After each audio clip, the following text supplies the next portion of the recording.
வகுப்பு 4 பாடத்தலைப்பு நாம் சுவாசிக்கும் காற்று. பயிற்சித்தாள் 10 அலகு 3 பக்கம் எண் 54 முதல் 60 வரை. அனைவருக்கும் வணக்கம். ஹாய் சில்ட்ரன், எப்படி இருக்கீங்க? நீண்ட இடைவெளிக்கு பிறகு உங்களை சந்திக்கிறேன். நல்லா இருக்கீங்களா? இன்னைக்கு நாம் பார்க்க போகிற பாடம் அறிவியல். அப்போ பயிற்சித்தாள் என்ன பண்ணுங்க, நீங்கள் எடுத்து வச்சுக்கோங்க. பாடம் பேர் என்ன சொன்னால், நாம் சுவாசிக்கும் காற்று. காற்று நாம் எதில் வாழ்கிறோம்? நாம் வாழ்வோம் பூமி. நாம் வாழும் பொழுது பூமி. பூமியில் என்னென்ன இருக்குது? நிலம், நீர், காற்று. நிலம், நீர், காற்று. பூமி நிலம், நீர், காற்று ஆகியவற்றால் ஆனது. பூமி எதனால் ஆனது? நிலம், நீர், காற்று ஆகியவற்றால் ஆனது. அதனால தானே நம்ம உயிரினங்கள் அங்கே வாழ முடியுது. மற்ற கோள்கள் எல்லாம் இது இல்லாதனால பூமியில் மட்டும்தான் இந்த சிறப்பு இருக்கனால நம்ம என்ன பண்ணுறோம்? பூமியில் வாழ்கிறோம். அனைத்து உயிரினங்களும் வாழ இம்மூன்றும் மிகவும் முக்கியமானது. அது தாவரங்களாக இருக்கட்டும், விலங்குகளாக இருக்கட்டும், மனிதர்களாக இருக்கட்டும், அனைவருக்கும் உயிர் வாழ மிகவும் அவசியமானது இம்மூன்றும். சரியா? நம்மை சுற்றி காற்று உள்ளது. நம்மை சுற்றி என்ன இருக்குது? காற்று உள்ளது. அடுத்து மழை உருவாகுவதற்கு பயிர்களின் வளர்ச்சிக்கும் மிகவும் அவசியம். இந்த காற்று எதுக்கு நம்மளுக்கு அவசியமாக இருக்குது? மழை பெய்வதற்கும் அப்புறம் பயிர்கள் வளர்வதற்கும் அவசியமாக இருக்குது. அடுத்து தாவரங்கள் மற்றும் விலங்குகள் சுவாசிப்பதற்கு இது அவசியமானது. தாவரங்கள் மற்றும் விலங்குகள் சுவாசிப்பதற்கு இது அவசியமானது. நாம் எப்படி சுவாசிக்கிறோம்? காற்று இருந்தால் தானே நம்மளும் என்ன பண்ண முடியும்? உயிர் வாழ முடியும், சுவாசிக்க முடியும். ஆமாம் தானே? இப்போ நம்மை சுற்றி காற்று இருக்கா அப்படின்னு பார்க்கலாமா ஒரு சோதனை மூலம்? இப்போ என் கையில் பாரு, ஒரு பலூன் வச்சுருக்கேனா, இதில் என்ன நிரப்ப போகிறேன்? காற்று நிரப்ப போகிறேன். இப்போ பலூனில் என்ன நிரப்பியிருக்கேன்? காற்று நிரப்புனால பலூன் என்ன ஆகுது? இருக்கா? இப்போ காற்று என்ன பண்ணிட்டேன்? வெளியில் விட்டனால என் முகம் எப்படி இருந்துச்சு? சுழிச்சனா? அப்போ காற்றை என்ன பண்ண முடியும்? நம்ம கண்ணால் பார்க்க முடியாது, ஆனால் என்ன பண்ணலாம்? உணர முடியும். நம்மை சுற்றி இருக்கும் காற்றை நம்மளால் என்ன பண்ண முடியாது? கண்களால் காண முடியாது, ஆனால் என்ன பண்ணலாம்? உணர முடியும். நீனு என்ன பண்ண? வீட்டில் பலூன் வாங்கி இது மாதிரி செஞ்சு பாரு. சரியா? அடுத்தது அன்றாட வாழ்வில் காற்றின் முக்கியத்துவம். நாம் அன்றாட வாழ்வில் காற்றை எதற்கெல்லாம் பயன்படுத்துகிறோம் அப்படின்னு பார்க்கலாமா? காற்றில் இருக்க ஆக்சிஜன் நம்ம எதுக்கு நமக்கு பயன்படுது? சுவாசிப்பதற்கு. அடுத்தது நம்மை சுற்றி காற்று இருப்பதால் நாம் பேசும் ஒலியை கேட்க முடிகிறது. நம்மை சுற்றி காற்று இருக்கிறனால தான் நம்ம பேசுகிற ஒலி என்ன ஆகுது? நமக்கு கேட்குது, அடுத்தவங்களுக்கு புரியுது, இல்லாட்டி கேட்காது. காற்றின் மூலம் பரவி தானே நம்மளுடைய ஒலி அவங்களுக்கு நம்ம பேசுறது புரியுது. அடுத்தது தாவர இனப்பெருக்கத்திற்கான விதைகளை பரப்புவதற்கு காற்று உதவுது. அடுத்தது தாவரங்கள்லேருந்து இனப்பெருக்கம் செய்வதுன்னா என்ன பண்ண? அதோட விதைகள் பரப்பப்படும். அப்போ காற்றின் மூலம் தான் அது என்னது? பறந்து போய் அதுக்கான காற்று உதவுது. அடுத்தது காற்று வீசுவதால் பருவமழை பொழிகிறது. காற்று வீசுவதால் தான் நம்ம என்ன பண்ணுறோம்? பருவமழை பொழிகிறது. அடுத்தது வளிமண்டல வெப்பநிலையை காற்று கட்டுப்படுத்துகிறது. அடுத்து வளிமண்டலத்தில் இருக்க அதிகமான வெப்பநிலையை நம்மளால் தாங்க முடியாதுதான் நேராக சூரியனிலேருந்து வர ஒளிய. அதனால வளிமண்டலத்தில் காற்று தான் என்ன பண்ணுது? அதை கட்டுப்படுத்தி நம்மளுக்கு அனுப்புது. அதனால வளிமண்டல வெப்பநிலையை காற்று என்ன பண்ணுது? கட்டுப்படுத்துகிறது. இது அன்றாட வாழ்வில் நம்ம காற்று இது மாதிரி ஒரு முக்கியமான இடத்தை வகிக்கிறது. சரியா? காற்று இப்போ எதுக்கெல்லாம் நம்ம பயன்படுத்துகிறோம்னு தெரியுதுல்ல? காணொலியில் பாருங்கள், சில படங்கள் இருக்கா? இதில் எதெல்லாம் காற்று அல்லது வாயு நிரப்பப்பட்டிருக்கு அப்படின்னு பார்க்கலாமா? இப்போ நான் பலூன் ஊதி காமிச்சேன். அந்த பலூனில் என்ன ஆகுது? என்ன நிரப்புனால அந்த பலூன் உப்பி வந்துச்சு? காற்று தானே. அது மாதிரி இந்த பொருள்களில் பாரு, எதில் காற்று இருக்குது, எதில் அல்லது வாயுக்கள் எது நிரப்பப்பட்டிருக்குன்னு பார்க்கலாமா? முதல் படம் என்னது? பம்பரம். பம்பரத்தில் காற்று இருக்கா?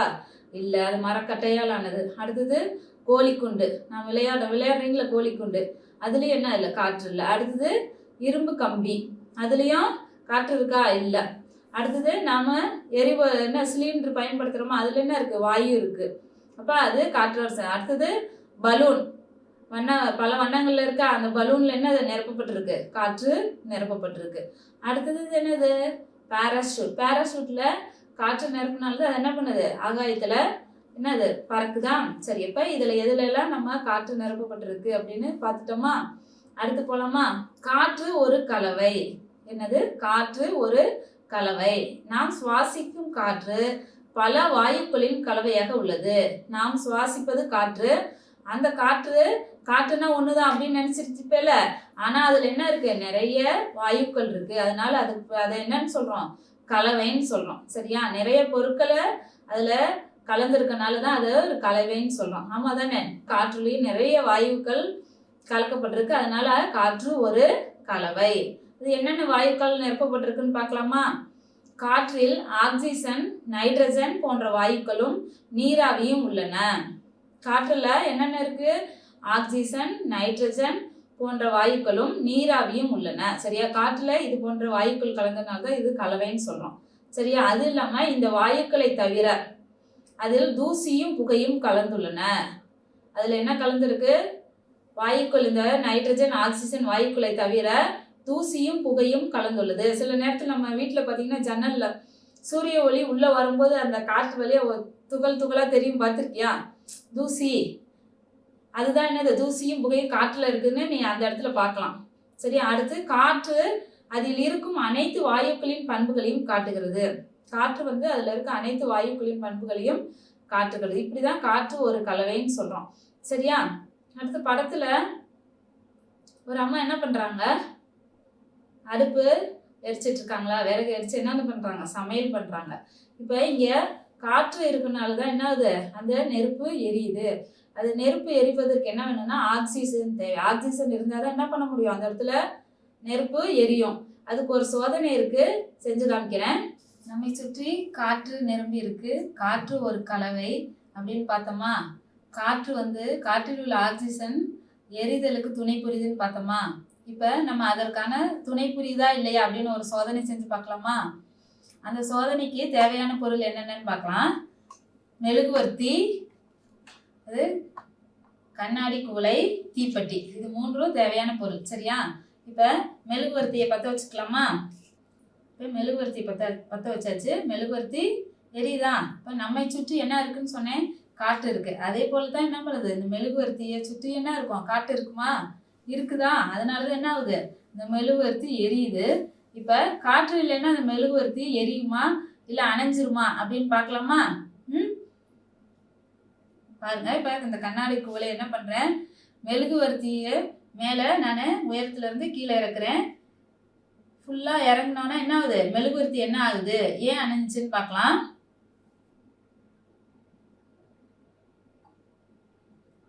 கொஞ்சம் கொஞ்சமா இறங்க இறங்க என்ன ஆகுது, அந்த மெழுகுவர்த்தியோட ஜுவாலை என்ன அது குறைஞ்சிக்கிட்டே வந்துச்சா. இப்போ முழுவதுமா நான் மெழுகுவர்த்தியை மூடணுன்னா மெழுகுவர்த்தி எரிவது அணைஞ்சிருச்சு. இது ஏன் தெரியுமா, இப்போ காற்று இருந்ததுனால, காற்றுல ஆக்சிஜன் இருந்த வரைக்கும் என்னாச்சு, அங்க மெழுகுவர்த்தி ஜுவாலை விட்டு எரிஞ்சிச்சா. இப்போ நான் கண்ணாடி குவளையை முழுவதுமாக மூடணுன்னே காற்று அங்கே இல்லை. அதனால என்ன ஆகுது, மெழுகுவர்த்தி அணைஞ்சிருச்சு. அங்கே ஆக்சிஜன் கிடைக்கல, காற்று இல்லை, ஆக்சிஜன் இல்லை, அதனால அந்த மெழுகுவர்த்தி அணைஞ்சிருச்சு. இதன் மூலம் என்ன தெரிஞ்சுக்கிட்டோம், காற்றில் ஆக்சிஜன் இருக்கு, அது எரிதலுக்கு துணை புரியுது அப்படின்னு புரிஞ்சுச்சா. வினாக்கான விடையை சரியா எழுதிடுவீங்களா. அடுத்து இந்த படத்துல பாருங்க, முதல் படம் என்னது, துணி துவைச்சு காய வச்சிருக்காங்க. அடுத்து இரண்டாவது படம் மரம் இருக்கு. அடுத்து மூன்றாவது படம் தலையாட்டி பொம்மை இருக்கா. அடுத்தது குடை. அதுக்கு அடுத்தது என்னது, கடல் இருக்கு. அடுத்தது ஒரு என்னது, மெழுகுவர்த்தி எரியுது.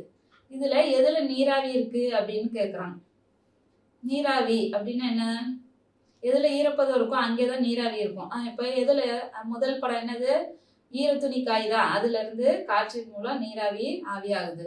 அப்புறம் மரங்கள், அதுல அடுத்தது என்னது, தலையாட்டி பொம்மை, அதுலயும் இல்லை. அடுத்தது என்னது, குடை இருக்கு, அதுல இல்லை. அடுத்தது தண்ணீர் இருக்கா, கடல், கடல் நீர் என்ன ஆகும், வெப்பம் படப்பட ஆவியாகும்ல, அப்ப அதுல ஆவியாதல் நீராவி இருக்கு. அடுத்தது என்னது, கேண்டில் மெழுகுவர்த்தி எரியுது, அதுலயும் இல்லை. சரியா, இப்ப எதுல நீராவி இருக்குன்னு பார்த்துட்டோமா. அடுத்து போலாமா. இப்ப காற்றின் உட்கூறுகளும் அவற்றின் அளவும். காற்றுல நிறைய வாயுக்கள் இருக்குன்னு சொன்னேன், ஆமா தானே, அதனாலதான் அதுக்கு பெயர் கலவைன்னு சொன்னோம். இப்ப அதனோட உட்கூறுகளும் அவற்றின் அளவு. இப்ப ஆக்சிஜன் எவ்வளவு இருக்கு, நைட்ரஜன் எவ்வளவு இருக்கு, இது மாதிரி பார்க்கலாமா. இப்ப முதல்ல காற்றுல கார்பன் டை ஆக்சைடு வந்து 0.03% இருக்கு. சரியா, 0.03% கார்பன் டை ஆக்சைடு இருக்கு காற்றுல. அடுத்து ஆர்கான் மற்றும் பிற வாயுக்கள் வந்து 0.07% இருக்கு. சரியா? அடுத்தது நைட்ரஜன் வாயு 78% இருக்கு. காற்றுல அந்த பிக்சரை பார்த்தீங்கன்னாவே தெரியும், நைட்ரஜன் வாயு மட்டும்தான் நிறைய இருக்கு. ஆமா தானே? அடுத்தது ஆக்சிஜன் வாயு என்னது, அது 21% இருக்கு. காற்றுல ஆக்சிஜன் எத்தனை சதவீதம் இருக்கு? 21. நாம் சுவாசிக்கும் நிறைய காற்றின் மூலம் நம்ம நிறைய வேலைகள் முக்கியத்துவம் வாய்ந்தது. ஆனா அதோட அளவு காற்றுல எவ்வளவுதான் இருக்கு? குறைந்த அளவு தான் இருக்கு. ஆனா அதிக நம்மளுக்கு பயன் தருது. ஆமா தானே? இப்போ ஆக்சிஜன் நிறைய பயன் தருது தானே, இப்பதானே பார்த்தோம். இப்போ பார்த்துட்டீங்களா ஒவ்வொன்றும் ஒவ்வொரு உட்கூறுகளும் எவ்வளோ அளவு கொண்டது அப்படின்னு. சரியா? அடுத்தது போலாமா? இப்போ நான் அதில் உட்கூறுகள் பார்த்தோம், காற்றில் உள்ள வாயுக்கள் பார்த்தோம், அது ஒன்று ஒன்று நம்மளுக்கு எப்படி பயன் தருது அப்படின்னு பார்க்கலாமா? அடுத்து முதல்ல நைட்ரஜன். திரவ நைட்ரஜன் உயிர் அணுக்களை சேமிக்க பயன்படுகிறது. திரவ நைட்ரஜன் வந்து உயிர் அணுக்களை சேமிக்க பயன்படுகிறது. அடுத்தது தாவரங்களின் வளர்ச்சிக்கு. ஒரு தாவரம் வளரணும்னா நம்ம தண்ணி ஊற்றினா மட்டும் வளருதுன்னு நினைச்சிட்டு இருக்கியா? இல்லை, தாவரங்கள் வளர்ச்சிக்கு நைட்ரஜன் காற்றுல இருக்கனால தான் என்ன ஆகுது, அது வளர்ச்சி அடையுது. சரியா? அடுத்து சில தாவரங்களின் வேர் முடிச்சுகளில் நைட்ரஜன் உள்ளது. சில தாவரங்களோட வேர் முடிச்சுலையும் என்ன இருக்கான்? நைட்ரஜன் உள்ளது. சரியா? அடுத்து நைட்ரஜன் வந்து வெடிப்பொருட்கள் தயாரிப்பதற்கும் பயன்படுத்துகிறோம். அப்புறம் பொட்டலத்தில் அடைக்கப்பட்ட உணவுப் பொருள் இருக்கா, அது கெட்டு போகாமல் பாதுகாக்கவும் இந்த நைட்ரஜனை பயன்படுத்துகிறாங்க. நம்ம நிறைய பொருள் என்ன பண்ணுறோம், கெட்டு போகாமல் பாக்கெட்டில் வாங்கி சாப்பிட்றோமா, அந்த பொருளை நீண்ட நாட்கள் கெடாமல் இருக்கிறதுக்கு இந்த நைட்ரஜன் வாயு என்ன பண்ணுறாங்க, அதில் பயன்படுத்துகிறாங்க. இப்போ இவ்வாறு நம்மளுக்கு என்னது, நைட்ரஜன் வாயு பயன்படுது. காற்றுல நைட்ரஜன் எத்தனை சதவீதம் இருந்தது? 78% இருந்துச்சு. சரியா? அடுத்து பார்க்கலாமா? அடுத்தது நமக்கு மிகவும் முக்கியமானது என்னது? ஆக்சிஜன். சரியா? ஆக்சிஜன் அனைத்து உயிரினங்களும் சுவாசிக்க ஆக்சிஜனை பயன்படுத்துகின்றன. ஒரு காற்று இல்லாத ஒரு இடத்துல போய் நின்றுட்டோம், நம்மளுக்கு மூச்சு அடைக்குதா? அப்ப சுவாசிக்க நம்மளுக்கு காற்று இல்லை அப்படின்னா என்னது, நம்ம உயிரிழப்பு தான் ஏற்படும். நம்மளுக்கு மிகவும் முக்கியமானது, நமக்கு இல்லை, விலங்குகள் தாவரங்கள் அனைத்துமே என்னது சுவாசிக்குது. இவை அனைத்துக்குமே என்ன வேணும்? ஆக்சிஜன் தேவை. சரியா? அடுத்தது இப்போதான் ஒரு சோதனை பார்த்தோம். ஒரு அம்மா வந்து அடுப்பு எரிச்சாங்கல்ல, அதுல எரிதலுக்கு ஆக்சிஜன் அவசியம்.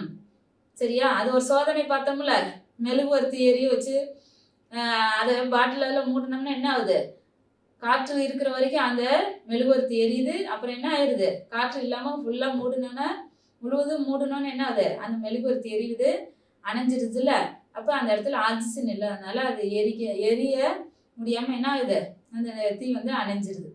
அடுத்து சாதாரணமாக சுவாசிக்க முடியாத நோயாளிகளுக்கு மருத்துவமனையில் ஆக்சிஜன் உருளைகள் பயன்படுத்தப்படுகிறது. அடுத்து உலோகங்களை உருக்கி இணைக்க ஆக்சிஜன் பயன்படுத்துகிறது. உலோகங்கள் இரும்பு, செம்பு இது மாதிரி இருக்குல்ல, அதில் வந்து உருக்கி இணைக்கிறதுக்கு இந்த ஆக்சிஜனை பயன்படுத்துகிறாங்க. அப்புறம் வந்து நீங்கள் உயரத்தில் மலையெல்லாம் ஏறாங்கல்ல, ட்ரெக்கிங், அது உயரம் ஏற ஏற என்ன ஆகுது, நம்மளுடைய காற்றின் அளவு குறையும். அப்போ என்ன பண்ண முடியாது, நம்மளால சுவாசிப்பது, நம்ம சுவாசிக்க என்ன பண்ணுவோம், தடுமாறுவோம்ல. அதனால பின்னாடி என்ன பண்ணிடுவாங்க, என்னது ஆக்சிஜன் சிலிண்டர் வச்சுருப்பாங்க. பார்த்துருக்கீங்களா? மலை ஏறவங்கள பின்னாடி பார்த்தீங்கன்னா பெரிய பேக், என்ன ஸ்நாக்ஸு இதை எடுத்து போவாங்கன்னு நினச்சிட்டு இருக்கீங்களா? இல்லை, மேலே உயரம் ஏற ஏற என்னது காற்றின் அளவு குறையும் போது நம்மளோட சுவாசம் குறையும். அதனால தான் என்ன பண்ணுவாங்க, அதுக்கு தேவையான ஆக்சிஜனை பின்னாடியே அந்த ஆக்சிஜன் உருளையே கொண்டுட்டு போவாங்க. அது மாதிரி ஆழ்கடலில் உள்ளே போகிறாங்கள, அவங்களும் வச்சுருப்பாங்க. அப்போ உள்ளே போகும்போது என்னது, காற்றின் அளவு குறையும் போது சுவாசம் குறையும்ல. அதனால அந்த ஆக்சிஜனை பயன்படுத்துறதுக்காக மலை ஏறுபவர்களும் அப்புறம் ஆழ்கடலில் நீந்தி உள்ளே போகிறவங்களும் அந்த ஆக்சிஜன் உருளை பயன்படுத்தியிருக்காங்க. ஆக்சிஜன் இல்லைன்னா நம்ம என்ன பண்ண முடியாது, உயிர் வாழ முடியுதுன்னு இப்போ புரிஞ்சுக்கிட்டீங்களா? எவ்வளோ நன்மை, எவ்வளோ முக்கியத்துவம் வாய்ந்தது ஆக்சிஜன். சரியா? அடுத்து பார்க்கலாமா? இப்போ காற்றுல நம்ம வாயுக்கள் கலந்துருக்கு, அதனால கலவைன்னு சொன்னோம். முதல்ல நான் நைட்ரஜன் பார்த்தோம், அடுத்து ஆக்சிஜன் பார்த்தோம், இப்போ கார்பன் டை ஆக்சைடு. இப்போ இது கார்பன் டை ஆக்சைடு காற்றில் எவ்வளோ அளவு இருந்துச்சு, 0.03% இருந்துச்சா? சரி, இப்போ எதுக்கெல்லாம் இது பயன்படுதுன்னு பார்க்கலாம். ஒளிச்சேர்க்கைக்கு, தாவரங்கள் ஒளிச்சேர்க்கைக்கு பயன்படுது.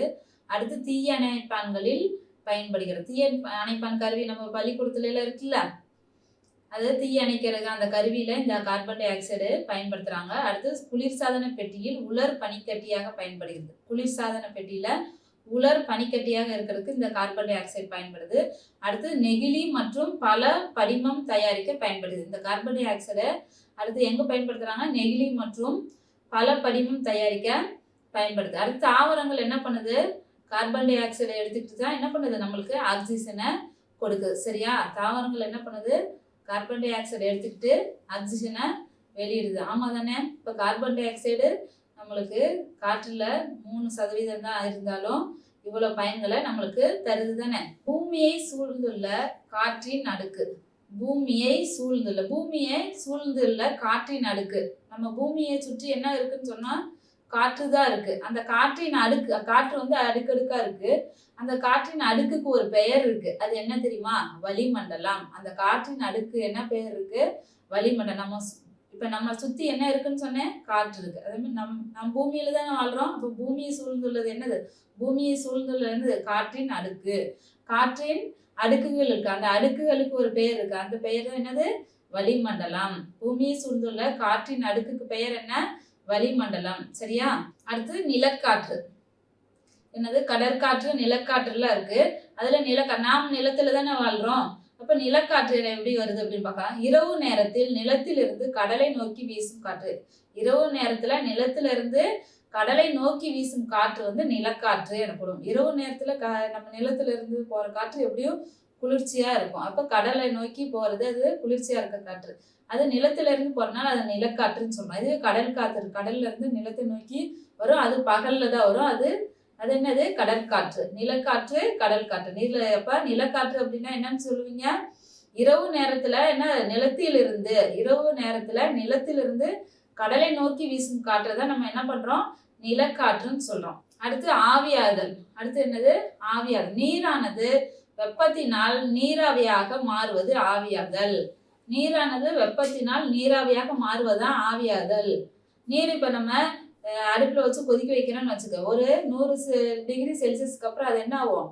ஆவியாக மேலே போகும். நீராவியா மேலே வருது இல்லை? அதுக்கு பேர் தான் ஆவியாதல். அதே வந்து ஏரி, குளம், கடல் இதுல எல்லாம் சூரிய ஒளி படப்பட வெப்பம் வேற என்ன ஆகும்? அந்த நீரானது நீராவியா மாறி ஆவியாக மேலே போகும். சரியா? இதுதான் ஆவியாதல் அப்படின்னு சொல்றோம். இது ஆவியாதல் வீதம் காற்றின் வீச்சை சார்ந்துள்ளது. அதோட வேகம் வந்து இந்த காற்றோட வீச்சை சார்ந்துதான் அமையும். அது வேகமா போறது, ஸ்லோவா ஆறது. சரியா? இதெல்லாம் வந்து காற்றை வச்சுதான் அதோட வீச்சோட அளவு அதிகமா, சீக்கிரம் காற்றோட காற்று அதிகமா இருந்துச்சுன்னா ஆவியாதல் வந்து வேகமா நடக்கும். காற்று குறைவா இருந்துச்சுன்னா ஆவியாதல், அதுதான் வீச்சு அப்படின்னு சொல்றாங்க.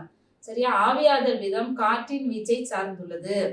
ஆவியாதல் எதை சார்ந்துள்ளது? காற்றின் வீச்சை சார்ந்துள்ளது. சரியா? இப்ப ஆவியாதல் என்றால் என்னன்னு சொல்லுவீங்க? நீரானது வெப்பத்தினால் நீராவியாக மாறுவது. நீர் வந்து நம்ம வெப்பப்படுத்தும் போது அது நீராவியா போகுது. அதுதான் நம்ம என்னன்னு சொல்றோம்? ஆவியாதல் அப்படின்னு சொல்றோம். சரியா? இப்ப எல்லாரும் பயிற்சி தாள் புத்தகம் வச்சிருக்கீங்களா? பயிற்சி தாள் எடுத்துக்கிட்டீங்களா? பயிற்சி தாள் 10. பயிற்சி தாள் எத்தனை? 10. பக்கம் எண் 54. இதெல்லாம் பக்கம் எண் 54 எடுத்துக்கோங்க. சரி, முதல் கேள்வியை பார்க்கலாமா? தாவரங்கள் பின்வரும் எந்த வாயுவை சுவாசத்திற்கு பயன்படுத்துகின்றன? 4 ஆப்ஷன் கொடுத்துருக்காங்களா? அதெல்லாம் oxygen, nitrogen, carbon di oxide, sulphur di oxide 4 கொடுத்துருக்காங்களா?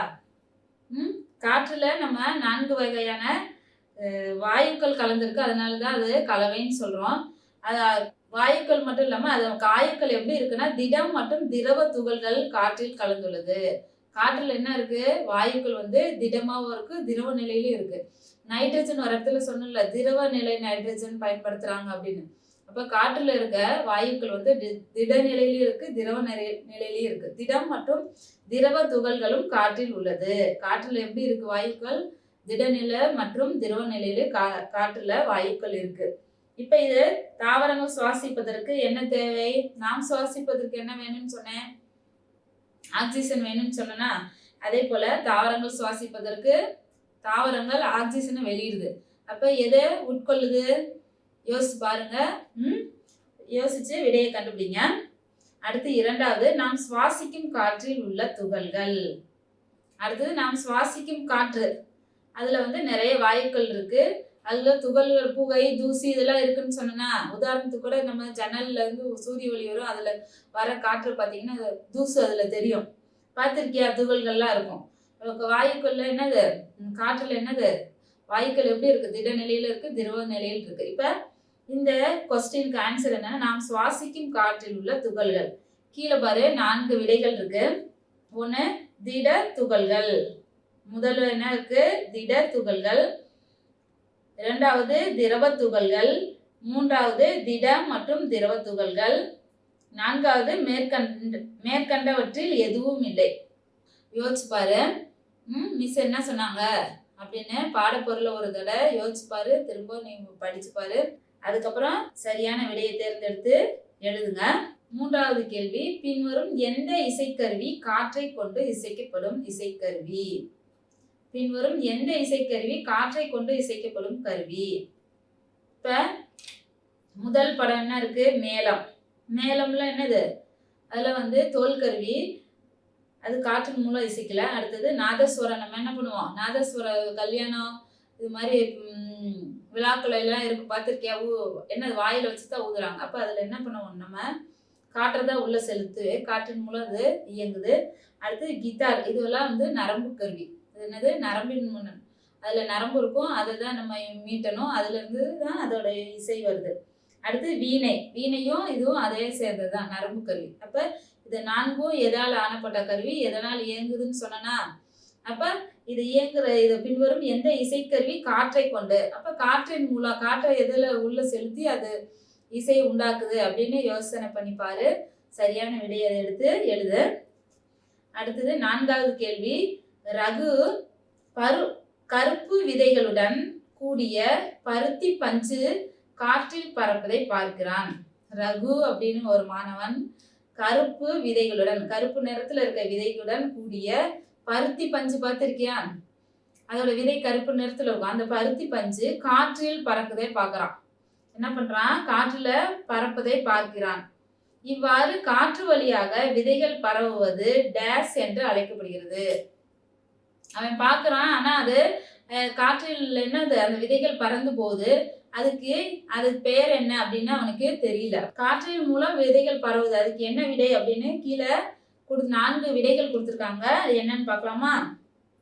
அனிமோஃபிளஸ் அப்படின்னா காற்றின் மூலம் பரவும் விதைகள் அப்படின்னு அர்த்தம். அடுத்து எண்டமோஃபிளஸ் அப்படின்னா பூச்சிகள் மூலம். பூச்சிகள், இப்போ மகரந்த சேர்க்கை பூச்சிகள் மூலம் தானே இனப்பெருக்கத்தை செய்து தாவரங்கள்லாம். அப்போ பூச்சிகள் மூலம் நடைபெறதுக்கு தான் எண்டமோஃபிளஸ் அப்படின்னு பெயர். இது அறிவியல் பெயர். இதோட செயல்பாடை வச்சு இதுக்கு எண்டமோஃபிளஸ்ன்னு அறிவியல்ல பெயர் வச்சிருக்காங்க. சரியா? அடுத்தது ஜூஃபிளஸ் அப்படின்னா என்ன? இது வந்து விலங்குகள் மூலம் பரவுது. இந்த விதைகள் வந்து விலங்குகள் மூலம் பரவும் செயல்பாடுக்கு தான் இந்த ஜூஃபிளஸ்ன்னு பேரு.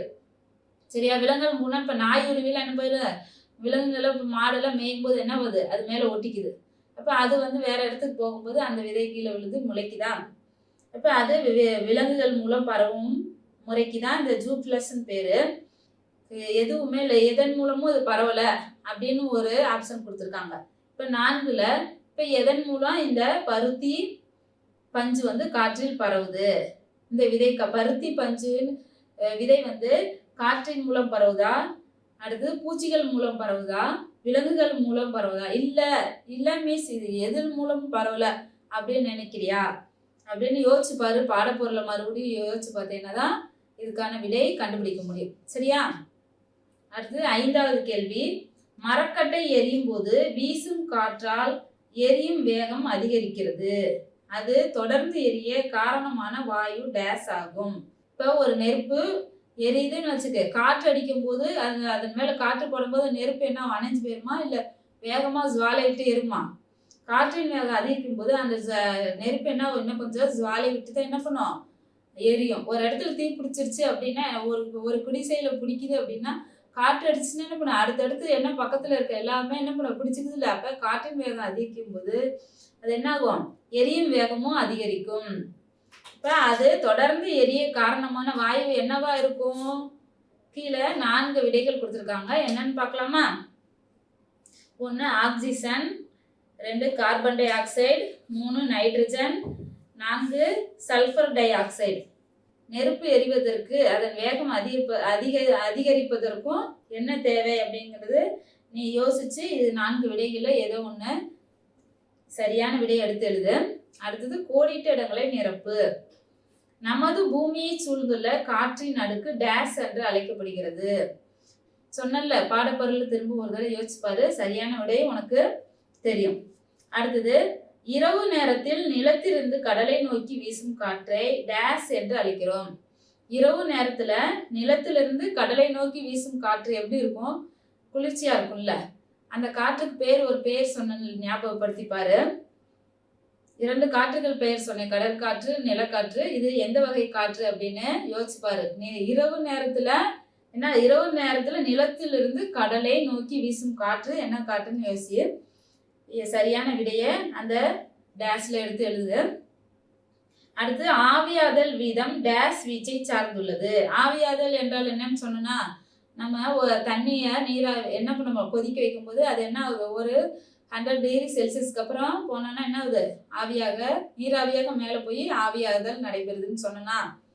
அப்ப ஆவியாதல் வேகமாகவும் நடைபெறதுக்கு இல்ல குறைவாக நடைபெறுவதற்கு என்ன அதுக்கு பயன்படுது? நம்ம எதை பத்தி இந்த பாடத்துல படிச்சோம் அதுதான் பயன்படும். யோசிப்பா, நம்ம பாடம் ஃபுல்லா எதை பத்தி படிச்சோமோ அதுதான் இதற்கான விடையா இருக்கும். சரியா? அடுத்தது பலத்த காற்று டேஷ் என்று அழைக்கப்படுகிறது. என்னது? 9வது கேள்வி. பலத்த காற்று டேஷ் என்று அழைக்கப்படுகிறது. காற்றுகள் வகைகள் இருக்கு. என்னது? தென்றல் காற்று, புயல் காற்று, சூறாவளி, இது மாதிரி காற்றின் வகைகள் இருக்கு. இது ரொம்ப பலத்த காற்றுக்கு பேரு என்னன்னு சொன்னோம்? யோசிச்சு பாரு. தென்றலா, சூறாவளியா, புயல் காற்றா அப்படின்னு. அந்த காற்றின் வேகத்தை அந்த படத்தை பார்த்தாவே உனக்கு தெரியும். காற்றின் பலத்த காற்றுன்னா அதுக்கு பெயர் என்ன அப்படின்னு. அடுத்து 10வது கேள்வி பாரு. ஒரே பொருளால் செய்யப்பட்ட மற்றும் ஒரே அளவு கொண்ட 2 ஈரமான ஆடைகள் உலர்த்தப்படுகின்றன. ஒரே பொருளால் செய்யப்பட்ட, ஒரே பொருளால்னா அது என்ன, துணிகள் 2மே, மற்றும் ஒரே அளவு கொண்ட 2 ஈரமான ஆடைகள் உலர்த்தப்படுகின்றன. ஒன்று தரையிலும் மற்றொன்று கம்பியிலும் பரப்பி உலர்த்தப்படுகிறது. தரையில் பரப்பி வைக்கப்பட்ட ஈரமான துணி டேஸ் உலரும். இப்ப ஈரமான துணியை தரையில பரப்பி உலர்த்துறாங்க. இன்னொரு படத்துல என்ன பண்றாங்க, கொடியில பரப்பி உலர்த்துறாங்க. இப்ப இது 2லயும் எந்த துணி என்னது, பரப்பி வைக்கப்பட்ட துணி ஈரமான துணி டேஸ் உலரும். வேகமா உலருமா மெதுவா உலருமா? யோசிச்சு பாரு. காற்று எங்க அதிகமா கிடைக்குதோ அந்த துணி என்ன ஆகும், சீக்கிரமா உலரப்படும். அப்ப தரையில இருக்கிறதா கொடியில் காய்வதா அப்படின்னு யோசிச்சு எழுது. இப்ப நம்ம பயிற்சி தாளில் 10 வினாக்கள் இருந்துச்சு. 10 வினாக்களுக்கான பாடப்பொருளையும் பார்த்தோம். அது சரியா நினைவில் வச்சுட்டு அதுக்கான சரியான விடையை எழுதி ஆசிரியர்கிட்ட காமிச்சு பாராட்டை பெறுங்க. நன்றி, வணக்கம்.